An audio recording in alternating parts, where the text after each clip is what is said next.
In 1993, Professor Philip Johnson of the University of California at Berkeley invited a group of scientists and philosophers to a small beach town on the central coast of California. They came from major academic centers, including Cambridge, Munich, and the University of Chicago, to question an idea that had dominated science for 150 years. I think Pajaro Dunes represented a turning point for many of us. Individually, we all had questions about evolutionary theory, but when we came together, each person brought something of their own to the table, and suddenly we all had a glimpse of a new way of looking at life that none of us had individually seen before. I would have to say that this was an intense period of time in my life. It just seemed that there was something here much more intellectually satisfying than the view that I had held up until this time. Looking back on it now, I think that gave me the motivation to actually look at the evidence and just see where I thought it pointed. I realized that this was bigger than any one person or discipline, and this was the beginning of a community of scientists who were now willing to face the fundamental mystery of life's origin.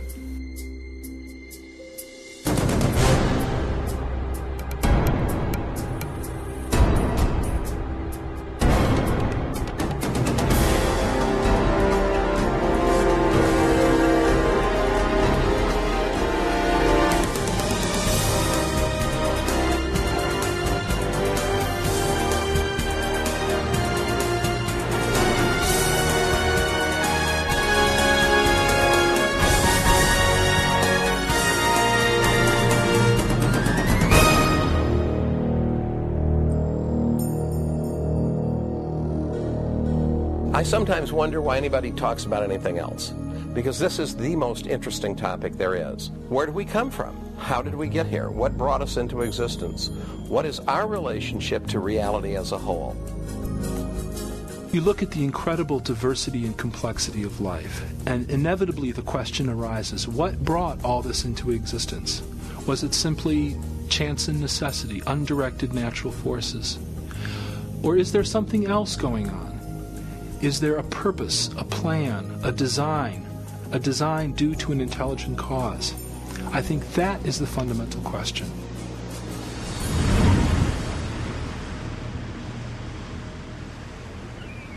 The scientists who came to Pajaro Dunes set out to re-examine the mystery of life's origin. For each had significant doubts about widely held evolutionary ideas. Among them, biochemist Michael Behe questioned how natural processes could have assembled the intricate structures found within living cells. Dean Kenyon was an evolutionary biologist who no longer thought that chemistry alone could account for the origin of life on Earth. And Stephen Meyer, Paul Nelson, and William Dembski were seeking a new approach, one that could explain the origin of the genetic information encoded in living organisms. These scientists and philosophers began to formulate an alternative to the central theory of modern biology, a theory born in the mind of a British naturalist. His name was Charles Darwin.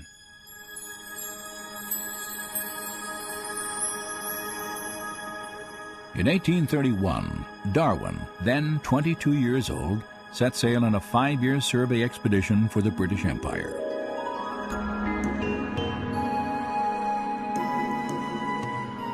He journeyed from England on the HMS Beagle, traveling around the southern tip of South America, then north toward a chain of volcanic islands in the Pacific called the Galapagos.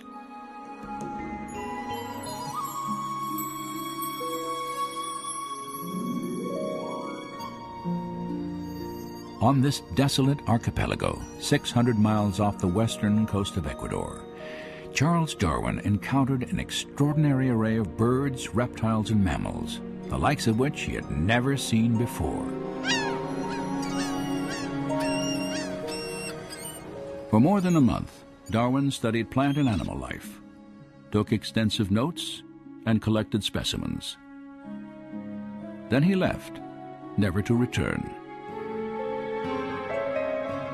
25 years passed as he developed a theory about how the diverse forms of life on Earth had originated. In 1859, Darwin published a book titled On the Origin of Species. Its impact on science and ultimately all of Western culture was dramatic. Darwin argued that all life was the product of purely undirected natural forces, time, chance, and a process he called natural selection. For 2,500 years before Darwin, most prominent scientists and philosophers, people such as Plato or Newton or Kepler, viewed the world as the product of some kind of design or plan. But a fundamental shift occurs with Darwin's idea of natural selection, and a real change in scientific philosophy is set in motion. Darwin was not the first scientist to propose a theory of evolution, but he was the first to offer a plausible naturalistic mechanism that could produce biological change over long periods of time. To understand how natural selection works, consider the finch populations Darwin encountered on the Galapagos Islands. 13 species of finches inhabit the Galapagos Islands, and they vary subtly in terms of their body size and shape of the beak. Darwin returned to England with 9 different species of these birds. According to contemporary Darwinian theory, differences in the sizes and shapes of the birds' beaks are the direct result of natural selection. One example often cited involves species of seed-eating finches.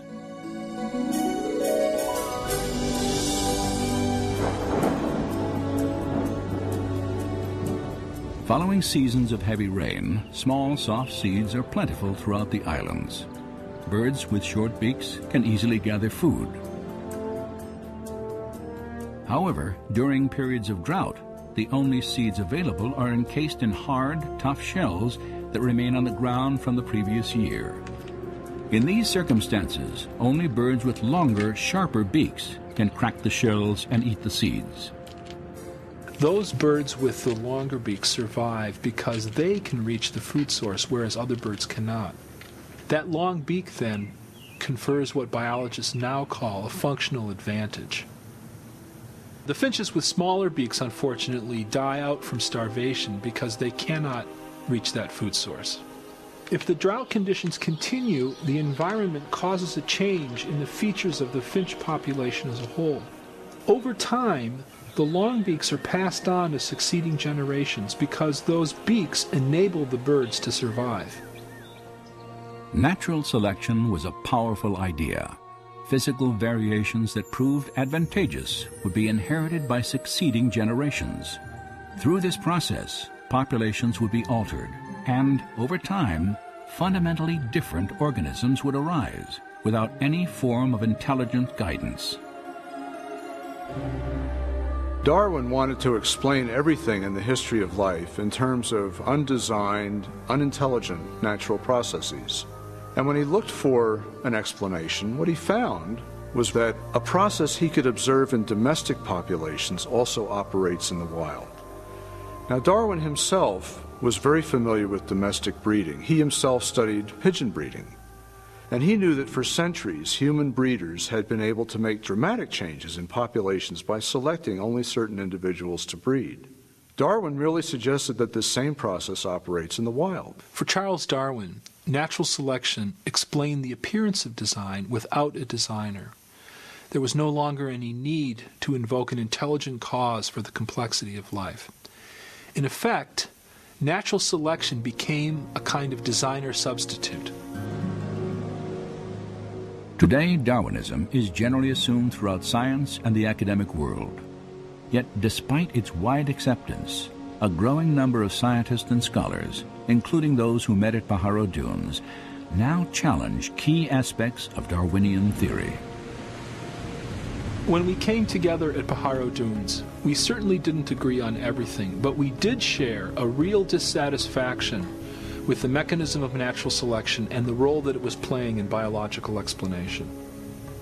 Natural selection is a real process, and it works well for explaining certain limited kinds of variation. small-scale change. We have lots of examples of that, in fact. Where it doesn't work well is explaining what Darwin thought it could, namely the real complexity of life. We have the finch beak, and then you've got the finch itself. A minor change in the structure of the beak versus the origin of the organism itself. These are different scales of phenomena. These are different kinds of problems. And the important problem for biology is to understand where natural selection works and where it doesn't, and why there's a difference. Evidence is very powerful, and all of us had the sense that if we let that evidence speak for itself, that it would lead us in a very different direction, away from natural selection and towards a different conclusion about the origin and nature of life on Earth.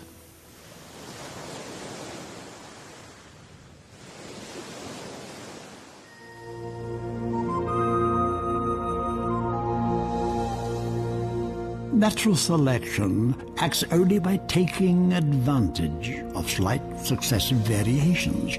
She can never take a great and sudden leap, but must advance by short and sure, though slow steps.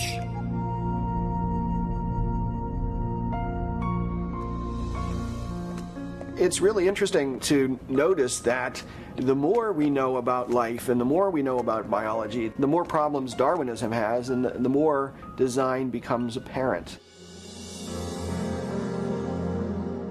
Since 1988, Dr. Michael Behe has investigated complex biological systems that seem to defy explanation by natural selection.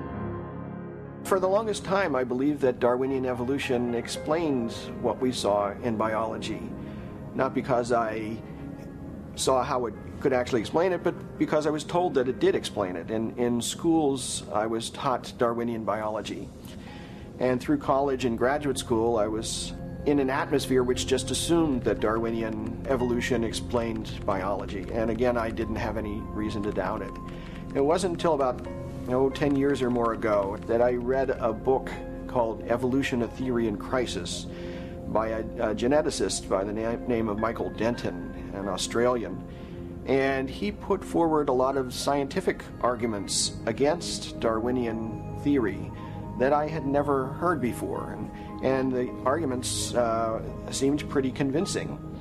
And at that point, I started to get a bit angry because I thought I was being led down the primrose path. Here were a number of very good arguments, and I had gone through a doctoral program in biochemistry, became a faculty member, and I had never even heard of these things. And so from that point on, I became very interested in the question of evolution, and since have decided that Darwinian processes are not the whole explanation for life. Michael Behe's skepticism derived in large measure from what modern biology has revealed about life's most fundamental unit, the cell.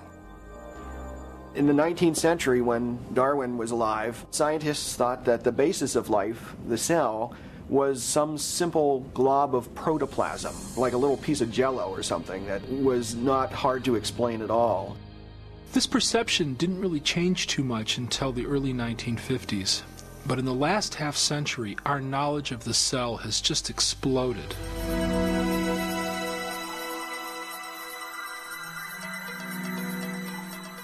Today, powerful technologies reveal elaborate microscopic worlds. Worlds so small that a thimbleful of cultured liquid can contain more than 4 billion single-cell bacteria, each packed with circuits, assembly instructions, and miniature machines, the complexity of which Charles Darwin could never have imagined. At the very basis of life, where molecules and cells run the show, we've discovered machines, literally molecular machines. There are little molecular trucks that carry supplies from one end of the cell to the other. There are machines which capture the energy from sunlight and turn it into usable energy. There are as many molecular machines in the human body as there are functions that the body has to do. So if you think about hearing, seeing, smelling, tasting, feeling, blood clotting, respiratory action, the immune response, all of those require a host of machines. When we look at these machines, we ask ourselves, where do they come from? And the standard answer, Darwinian evolution, is very inadequate in my view. In speaking on the topic of scientific naturalism and evolution... During the early 1990s, at a series of academic conferences, Behe first shared his doubts about the ability of natural selection to construct complex molecular machines. One machine particularly attracted his attention. I remember the first time I looked in a biochemistry textbook and I saw a drawing of something called a bacterial flagellum with all of its parts in all of its glory. It had a propeller and the hook region and the drive shaft and the motor and so on.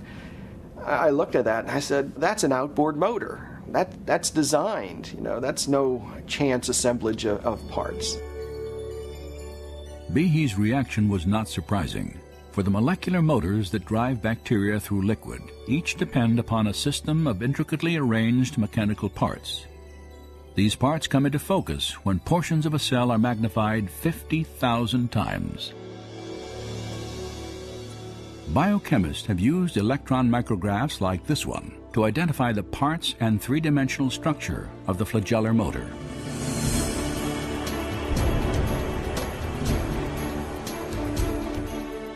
In the process, they have revealed a marvel of engineering on a miniaturized scale. Howard Berg at Harvard has labeled it the most efficient machine in the universe. These machines, some of them are running at 100,000 RPMs and are hardwired into a signal transduction or sensory mechanism so that it's getting feedback from the environment. And even though they're spinning that fast, they can stop on a dime. It only takes a quarter turn for them to stop and shift directions and start spinning 100,000 RPM in the other direction. And just like outboard motors on motorboats, it has a large number of parts which are necessary for the motor to work. The bacterial flagellum, 2 gears, forward and reverse, water-cooled, proton motive force, it has a stator, it has a rotor, it has a U-joint, it has a drive shaft, it has a propeller, and they function as these parts of machines. It's not convenient that we give them these names. That's truly their function. Since its discovery, scientists have tried to understand how a rotary motor could have arisen through natural selection. As yet, they have failed to offer any detailed Darwinian explanation.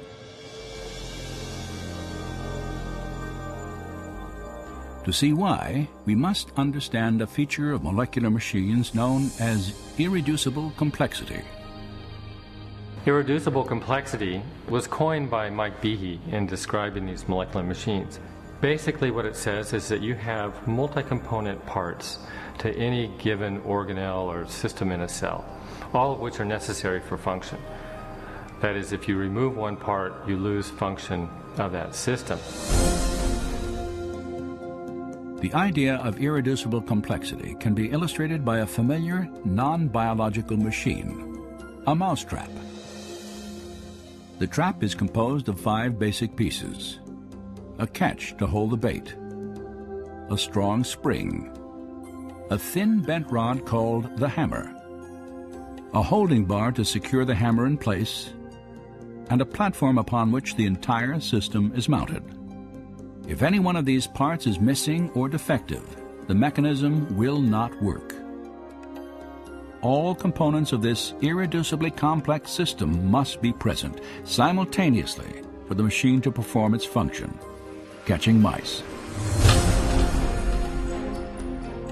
Irreducible complexity also applies to biological machines, including the bacterial flagellar motor. All told, there are about 40 different protein parts which are necessary for this machine to work. And if any of those parts are missing, then either you get a flagellum that doesn't work because it's missing the hook or it's missing the drive shaft or whatever, or it doesn't even get built within the cell. In evolutionary terms, you have to be able to explain how you can build this system gradually when there's no function until you have all those parts in place.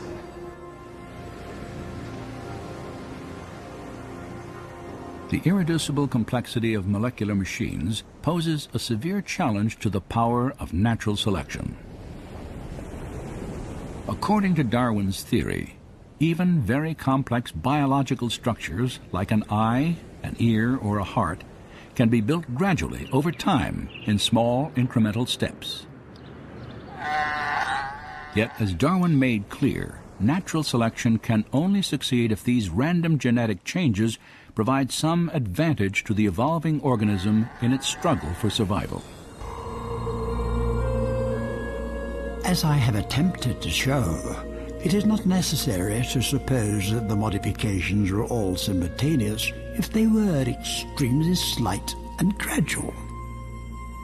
Natural selection is scrutinizing the slightest variations, rejecting those that are bad, preserving and adding up all that are good. But could Darwin's small, favorable variations have produced a bacterial flagellum? Some scientists doubt the possibility. How could something new, like a bacterioflagellar motor and all the components that go with it, how could it develop out of a population of bacteria that don't have that system? When each change, according to Darwin's theory, has to provide some kind of advantage. Imagine such a scenario early in the Earth's history. An evolving bacterium somehow develops a tail and perhaps even the pieces necessary to attach it to the cell wall. Yet without a complete motor assembly, this innovation would provide no advantage to the cell. Instead, the tail would lie immobile and useless, invisible to natural selection, which by definition can only favor changes that aid survival. The logic of natural selection is very demanding. Unless the flagellum mechanism is completely assembled and actually works, natural selection simply cannot preserve it. It cannot be passed on to the next generation. The important thing to realize about natural selection is it selects only for a functional advantage. In most cases, natural selection actually eliminates things that have no function or that have a function that harms the organism. So if you had a bacterium with a tail that didn't function as a flagellum, chances are natural selection would eliminate it. The only way you can select for a flagellum is if you have a flagellum that works, and that means you have to have all the pieces of the motor in place to begin with. So natural selection can't get you the bacterial flagellum. It can only work after the flagellum is there and operating. In 1996, Michael Behe published a book titled Darwin's Black Box.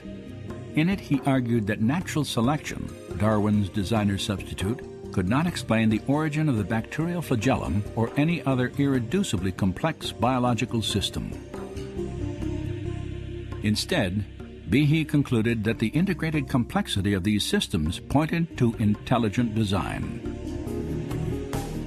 Darwin's black box created immediate controversy. Over 75 publications, including some of the world's leading newspapers and scientific journals, reviewed the book. Some scientists praised Behe's work, while others dismissed it as unscientific and religiously motivated.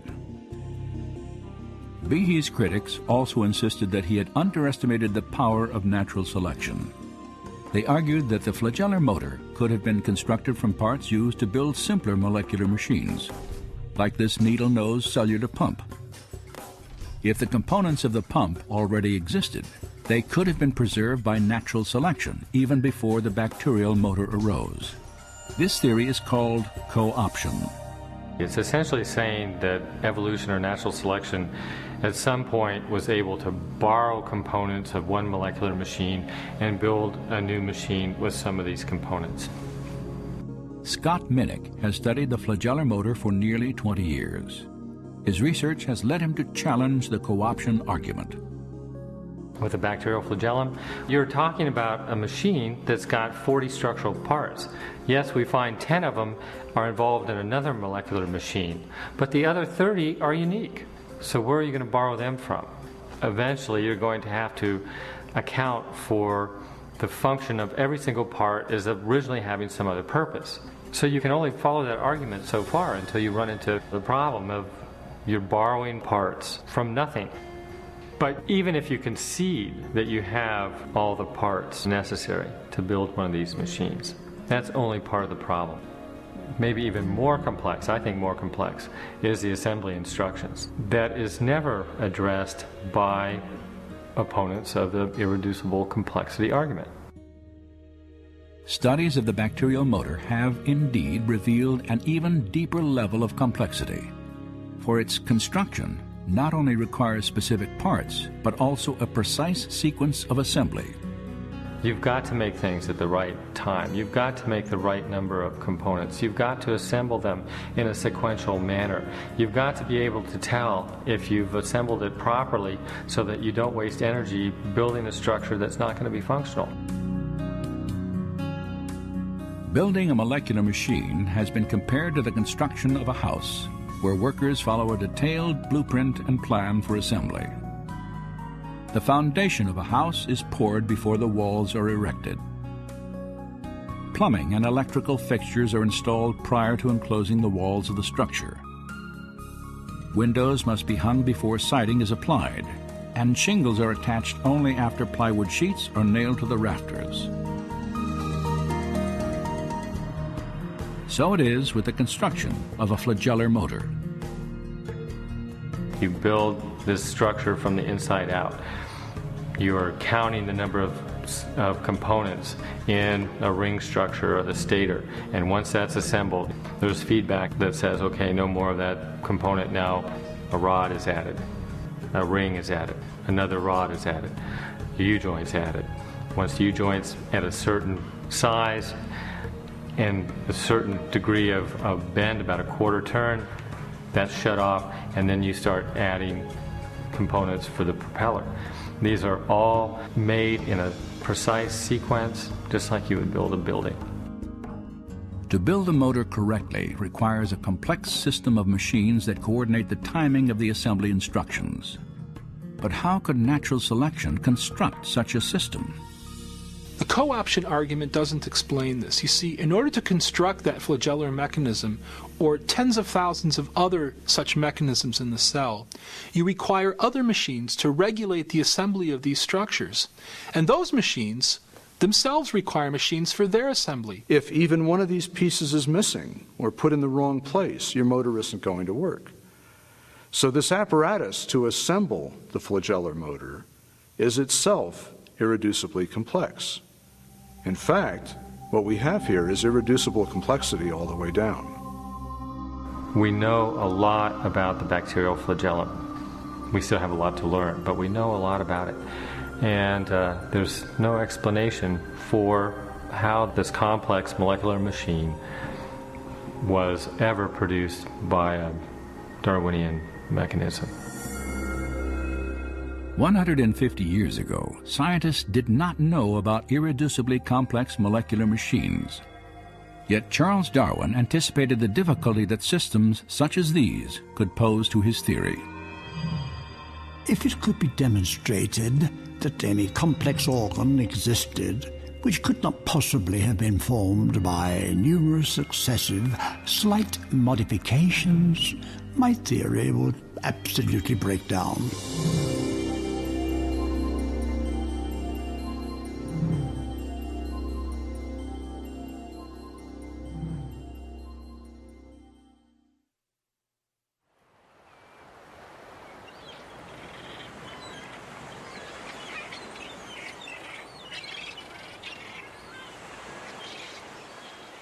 There are really two big questions in biology. How do you get new living forms with new structures like wings and eyes from life that already exists? And secondly, how did life originate on Earth in the first place? Now, of course, we know that Darwin spent most of his life formulating an answer to the first of these two questions.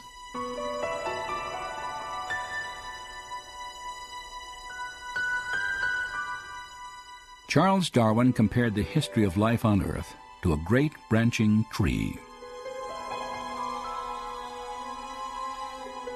The base of the tree represented the very first living cell, and the branches were new and more complex life forms that had evolved over time from the first primitive organism. Darwin was trying to explain how the branches on the tree of life originated. He was trying to show how natural selection could have modified existing organisms to produce the great diversity of plant and animal life that fills the earth today. But when it came to the base of the tree, which represented the origin of the first life, the first living cell, Darwin had very little to say. In fact, in The Origin of Species, he didn't even address the question of how life might have originated from non-living matter. The only glimpses we have of Darwin's opinions on the subject appear in a letter he wrote to a colleague named Joseph Hooker.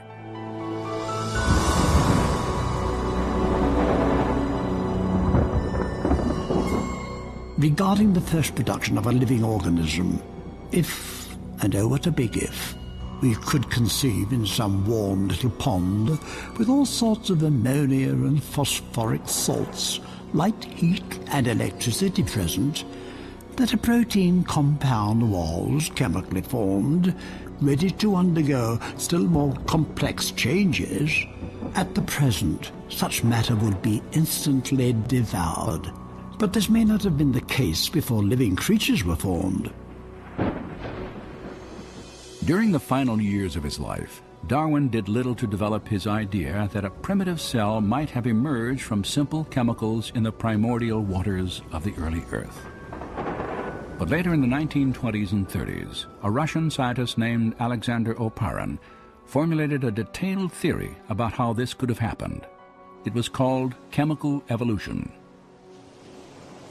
Oparin thought that he could explain the origin of the first life using Darwinian principles. He envisioned simple chemicals combining and recombining to form larger molecules, and then these larger molecules organizing themselves with the help of chance variations and natural selection into the first primitive living cell. Over the next 3 decades, many scientists worked to develop and refine these ideas as they pondered the questions both Oparin and Darwin had raised. How could life have evolved from simple chemicals? One man thought he knew. The problem of biological origins has, for a very long time, I would say, has been a real deep interest to me just because of the scale of the problem, the importance of it. Where did we come from? Why are we here? All that kind of question. Probed from the point of view of natural science. During the late 1960s and throughout the 70s and early 80s, Dean Kenyon was one of the leading chemical evolutionary theorists in the world. And like others in his field, he was trying to explain how life on Earth began through a purely natural process. In 1969, Kenyon co-authored an important book on the origin of life. Gary Steinman and myself thought that if we were to pull together in all of the lines of empirical evidence that had accumulated by the mid to late 60s in one continuous argument, we were very enthusiastic about the possibilities for explaining the origin of the main life-building elements. Despite his optimism, Kenyon faced a significant problem. To explain how life began, he first had to account for the origin of the essential building blocks of every cell that has existed on Earth. Large, complex molecules called proteins. Proteins have a wide range of function in the cell, everything from structural requirements in terms of scaffolding of the cell, the cytoskeleton, to enzymes, where they're actually processing molecules to harvest energy or to build components of the cell. Proteins do pretty much all of the jobs inside of the cell, except for storing genetic information. That's left to the DNA, the RNA. But all the day-to-day jobs, cleaning up the cell, making energy, it's all proteins. Kenyon knew that proteins would have been as important to the first life as they are to living cells today. He also recognized the complexity of their construction. By the 1960s, scientists had determined that even simple cells are made of thousands of different types of proteins. And the function of these molecules derives from their highly complex three-dimensional shapes. The irregular shapes of some proteins allow them to catalyze or trigger chemical reactions because of the hand and glove fit that they have with other molecules in the cell, while other protein molecules form interlocking structural components. The individual parts of a bacterial motor, like this ring structure, are each made of either a single protein molecule or an assembly of proteins fitted together into a specific shape. These proteins are, in turn, made of smaller chemical units called amino acids that are linked together in long chains. There is a very great degree of intricacy of architecture down in the cell units in these protein-forming amino acids. In nature, 20 different types of amino acids are used to construct protein chains. Biologists have compared them to the 26 letters of the English alphabet. Alphabetic letters can be arranged in a huge number of possible combinations, and it's the sequential arrangement of the letters that determines whether you have meaningful words and sentences. If the letters are arranged correctly, you'll get meaningful text. But if they're not arranged correctly, you'll get gibberish. And the same principle applies for amino acids and proteins. There are at least 30,000 distinct types of proteins, each made of a different combination of the same 20 amino acids. They are arranged, like letters, to form chains, often hundreds of units long. If the amino acids are sequenced correctly, then the chain will fold into a functioning protein. Proteins are arranged with their amino acids in such a way that the amino acids collapse on each other into an architecture that is pre-programmed by the order of the amino acids. It folds into a certain structure, and that structure can do a certain function. So all proteins in the cell have a certain three-dimensional pattern that's based on the arrangement of amino acids in the chain. This arrangement is critical, for if the amino acids are incorrectly sequenced, a useless chain forms, and instead of folding into a protein, it will be destroyed in the cell. Proteins, like written languages or computer codes, have a high degree of specificity. The function of the whole depends upon the precise arrangement of the individual parts. But what produces the precise sequencing of amino acids that gives rise to the specific shapes and functions of proteins? During the 1950s and 60s, discoveries about protein structure forced biologists to confront this mystery. Dean Kenyon believed he could solve it. In his book Biochemical Predestination, Kenyon and his co-author Gary Steinman proposed an intriguing theory. Kenyon wrote, "Life might have been biochemically predestined by the properties of attraction that exist between its chemical parts, particularly between amino acids in proteins." At the time that biochemical predestination came out, I and my co-author were totally convinced that we had the scientific explanation for origins. Kenyon proposed that the chemical properties of the amino acids caused them to be attracted to each other, forming the long chains that became the first proteins, the most important components in the living cell. And this meant that life was effectively inevitable, predestined by nothing more than chemistry. Many scientists embraced Kenyon's ideas, and over the next 20 years, Biochemical Predestination became a best-selling text on the theory of chemical evolution. Yet 5 years after the book's publication, Kenyon quietly began to doubt the plausibility of his own theory. It was during that whole period of time that my doubts about certain aspects of the evolutionary account became apparent. When coming into contact with a powerful counter-argument given to me by one of my students, and I could not refute that counter-argument. Kenyon was challenged to explain how the first proteins could have been assembled without the help of genetic instructions. In living cells today, chains of amino acids are not formed directly by forces of attraction between their parts, the scenario Kenyon envisioned on the early Earth. Instead, another large molecule within the cell stores instructions for sequencing the amino acids in proteins. It is called DNA. Initially, Kenyon believed that proteins could have formed directly from amino acids without any DNA assembly instructions. And that's why so many scientists were excited about his theory. But the more he and others learned about the properties of amino acids and proteins, the more he began to doubt that proteins could self-assemble without DNA. In DNA, Kenyon encountered a molecule with a property he could not explain through natural processes. For locked securely within its double helix structure is a wealth of information in the form of precisely sequenced chemicals that scientists represent with the letters A, C, T, and G. In a written language, information is communicated by a precise arrangement of letters. In the same way, the instructions necessary to assemble amino acids into proteins are conveyed by the sequences of chemicals arranged along the spine of the DNA. This chemical code has been called the language of life, and it is the most densely packed and elaborately detailed assembly of information in the known universe. Like other scientists working on the origin of life, Kenyon realized he had two choices. Either he had to explain where these genetic assembly instructions came from, or he had to explain how proteins could have arisen directly from amino acids without DNA in the primordial oceans. And in the end, he realized he could do neither.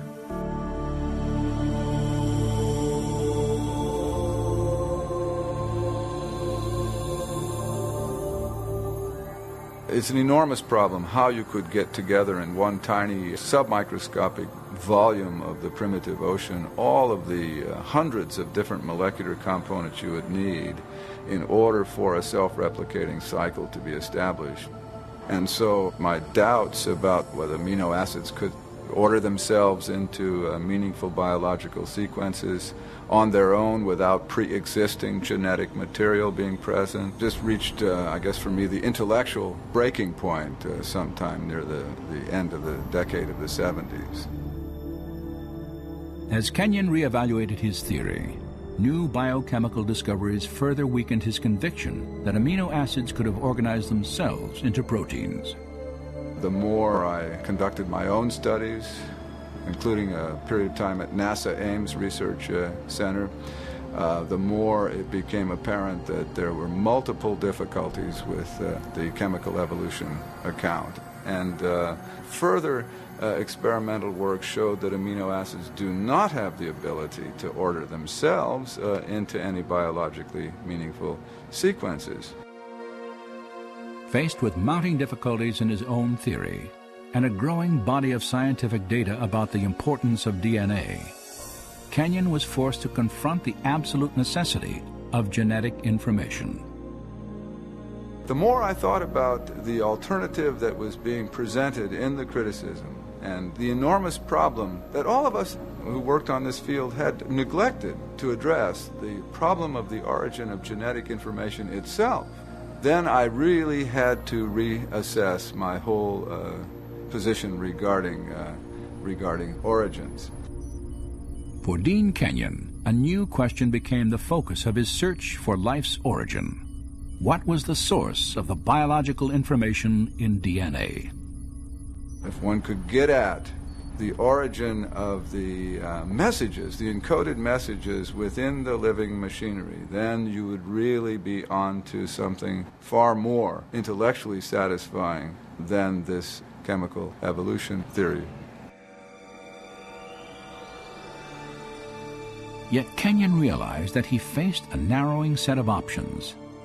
By the 1970s, most researchers had rejected the idea that the information necessary to build the first cell originated by chance alone.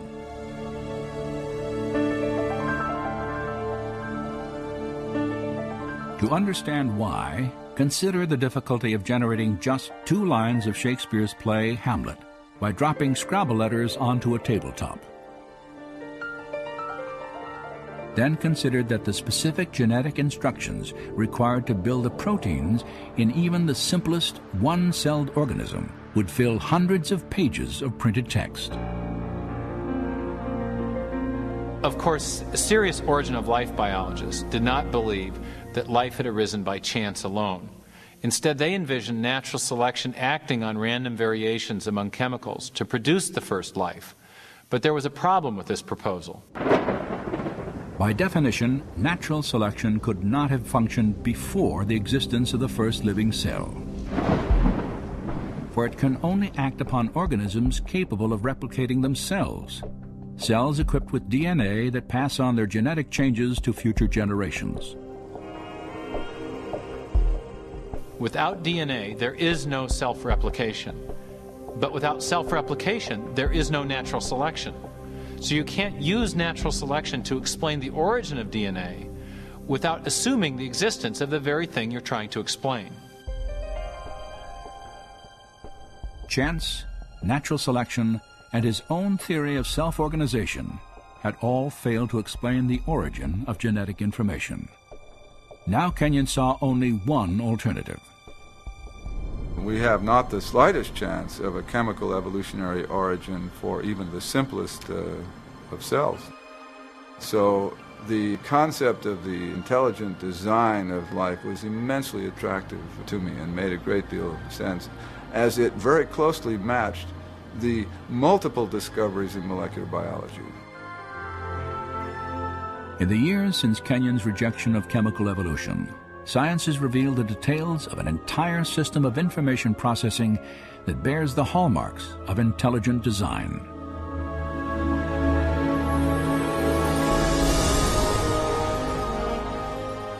With computer animation, we can enter the cell to view this remarkable system at work.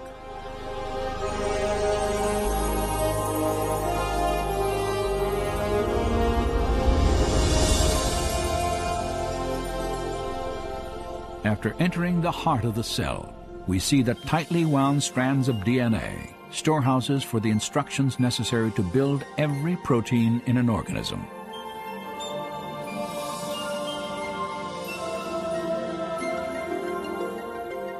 In a process known as transcription, a molecular machine first unwinds a section of the DNA helix to expose the genetic instructions needed to assemble a specific protein molecule. Another machine then copies these instructions to form a molecule known as messenger RNA.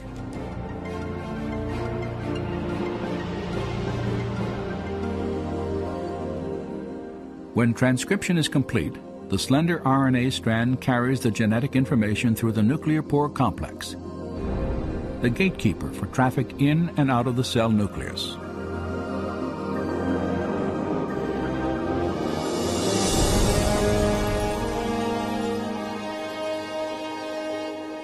The messenger RNA strand is directed to a two-part molecular factory called a ribosome. After attaching itself securely, the process of translation begins.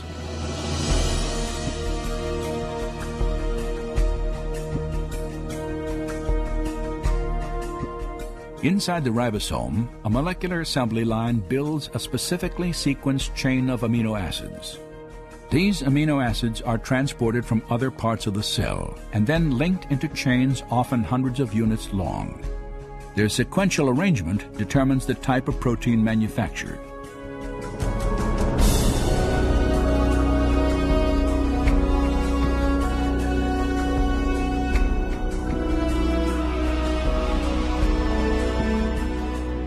When the chain is finished, it is moved from the ribosome to a barrel-shaped machine that helps fold it into the precise shape critical to its function.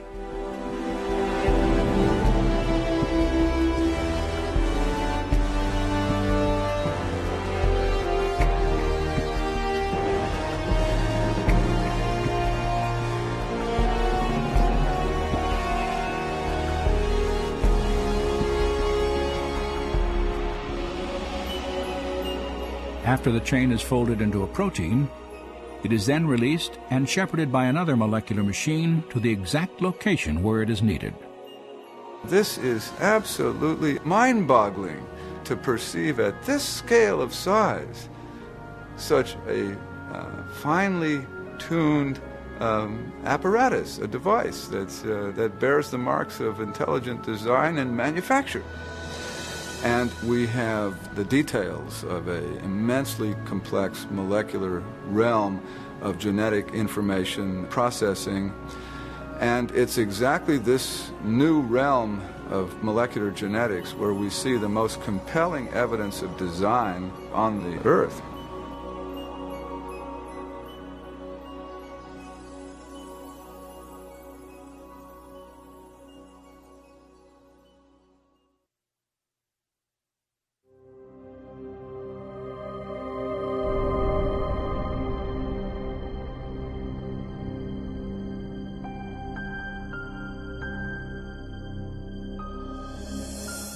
When I look at molecular machines or the incredibly complex process by which cells divide, I want to ask, is it possible that these things had an intelligence behind them, that there was a plan or a purpose to this structure?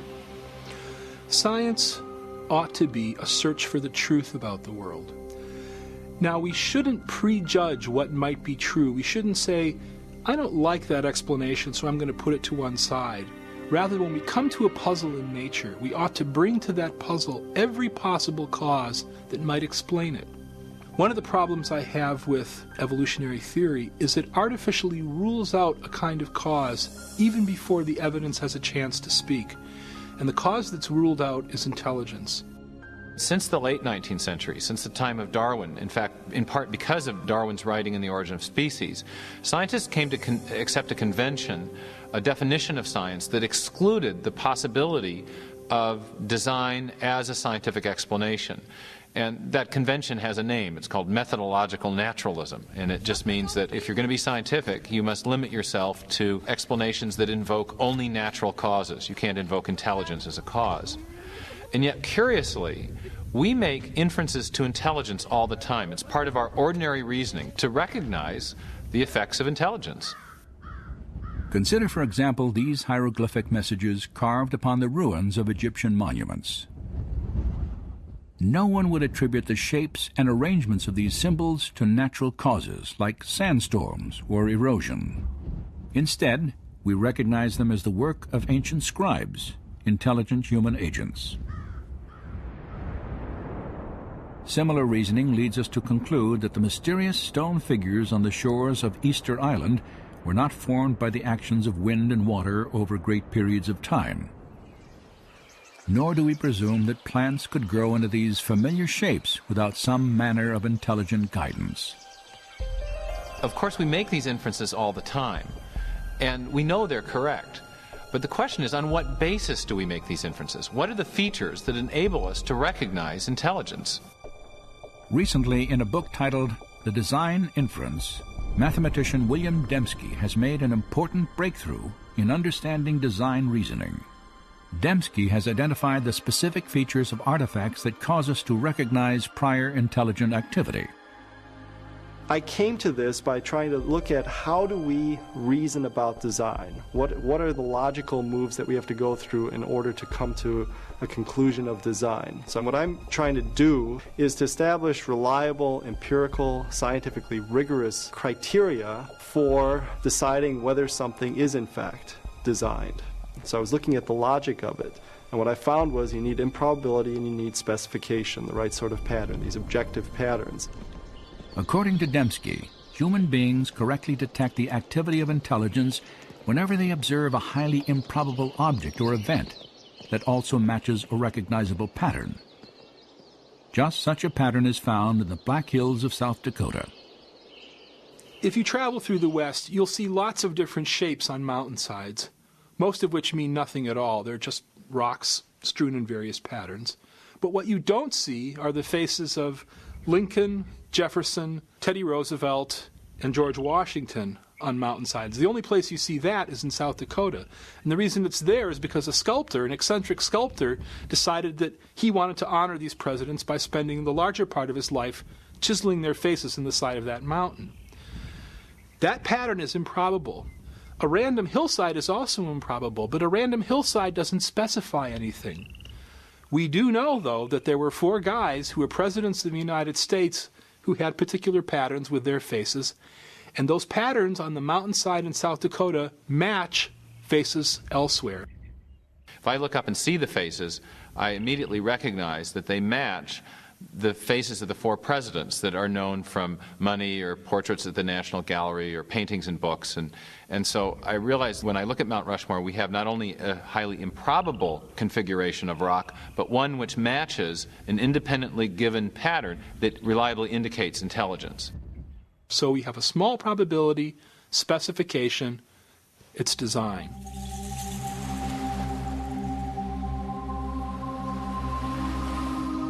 On a seashore, another improbable pattern etched into the earth illustrates how we detect design. No one would infer that this message was written by the movement of the tides. Instead, because of the characteristics of this pattern, we identify the words as the products of intelligence. That improbable arrangement also conforms to an independently given pattern, namely the shapes of the letters that we recognize from English alphabet and the words that we know from English vocabulary. And so it's the improbability of the arrangement plus the fact that it conforms to an independently given pattern that triggers the awareness of design. This illustration suggests that William Dembski's criteria for design detection, small probability and specification, are essentially equivalent to information. The type of information present not only in pictures, written texts, and numeric sequences, but also encoded in software and radio signals. The ability to detect information in electromagnetic transmissions has made possible a unique search for intelligence. For more than 3 decades, astronomers involved in SETI, the search for extraterrestrial intelligence, have monitored radio signals from outer space in an attempt to find information-rich patterns. Typically, radio telescopes receive either random noise or simple repetitive signals, produced naturally by stars, galaxies, and other celestial objects. But astronomers recognized that if they ever identified an information-bearing signal, it would confirm the existence of intelligent life beyond the Earth. Some have speculated that an extraterrestrial civilization might have attempted to communicate by transmitting messages in the universal language of mathematics, perhaps through a recognizable pattern like a series of prime numbers. You're not going to get that by chance. So you need complexity or improbability, lots of prime numbers, and you also need a pattern. And it has to be the right sort of pattern. It's not a pattern that you're imposing. It's a pattern that's there objectively. To date, SETI research has failed to detect any pattern or information that would indicate intelligence in a distant galaxy. But in another universe, much closer to home, scientists have discovered a wealth of information within the nucleus of the living cell. DNA has a structure that is ideal for carrying information. In the A's, T's, C's, and G's, the bases of the double helix of DNA, is the potential for storing a tremendous amount of information. There is, in fact, no entity in the known universe that stores and processes more information more efficiently than the DNA molecule. A full complement of human DNA has 3 billion individual characters. Analysis of the DNA molecule's coding regions show that its chemical characters have a specific arrangement that allows them to convey detailed instructions or information, much like letters in a meaningful sentence or binary digits in a computer code. Bill Gates has said that DNA is like a computer program, only much more complex than any we've been able to devise. And if you reflect on that even for a minute, it's a highly suggestive observation, because we know that Bill Gates does not employ wind and erosion or random number generators to generate his software. Instead, he employs intelligent engineers, software engineers. And so everything we know in our experience suggests that information-rich systems arise from intelligent design. But what do we make of the fact that there is information in life, in every living cell of every living organism? That's the fundamental mystery. Where does that information come from? For the past 15 years, philosopher and scientist Stephen Meyer has worked to answer this question. Meyer has developed an argument to demonstrate that intelligent design provides the best explanation for the origin of information necessary to build the first living cell. information that the DNA molecule holds. It's part of our knowledge base that intelligent agents can produce information-rich systems. So the argument is not based on what we don't know, but it's based on what we do know about the cause and effect structure of the world. We know at present there is no naturalistic explanation, no natural cause that produces information, not natural selection, not self-organizational processes, not pure chance. But we do know of a cause which is capable of producing information, and that is intelligence. So when people infer design from the presence of information in DNA, they're effectively making what's called in the historical sciences an inference to the best explanation. So when we find an information-rich system in the cell, in the DNA molecule specifically, we can infer that an intelligence played a role in the origin of that system, even if we weren't there to observe the system coming into existence. Meyer's work on the origin of genetic information is now part of a comprehensive scientific case for design that grew out of a meeting of scientists and philosophers on the central coast of California in 1993. Their objective was to reassess an idea that had dominated biology for more than a century. In the process, they gave birth to a theory that has become known as intelligent design. To me, the great promise of design is it gives us a new tool and explanation that belongs in the toolkit of science. Intelligent causes are real, they leave evidence of their existence, and a healthy science is a science that seeks the truth and lets the evidence speak for itself. The argument for intelligent design is based on observation of the facts. Now that's my definition of good science. It's observation of the facts. Now when you observe the facts, as Michael Behe has done, what do you observe? You observe this incredible pattern of interrelated complexity. And the way we conclude intelligent design for the bacterial flagellum is the same way we conclude intelligent design for an outboard motor. When we see an outboard motor, we see the way the parts interact and so on. We know somebody made that.